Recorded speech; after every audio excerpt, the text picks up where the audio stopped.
রাজধানীর মিরপুরে আজ শুক্রবার সকালে এক ভয়ঙ্কর ঘটনা ঘটেছে। মিরপুর 10 সেনপাড়া এলাকায় যাত্রীদের নামিয়ে একটি বাসে আগুন দেওয়া হয় এবং গুলি ছোড়া হয়। কাফরুল থানার ভারপ্রাপ্ত কর্মকর্তা ওসি মোহাম্মদ আবদুল্লাহ আল মামুন এই তথ্য নিশ্চিত করেছেন।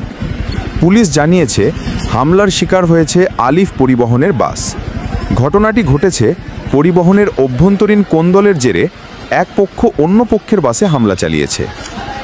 পুলিশের বর্ণনা অনুযায়ী মেট্রো রেলের 246 নম্বর পিলারের নিচে দুজন ব্যক্তি যাত্রীদের নামিয়ে বাসটিতে আগুন দেন।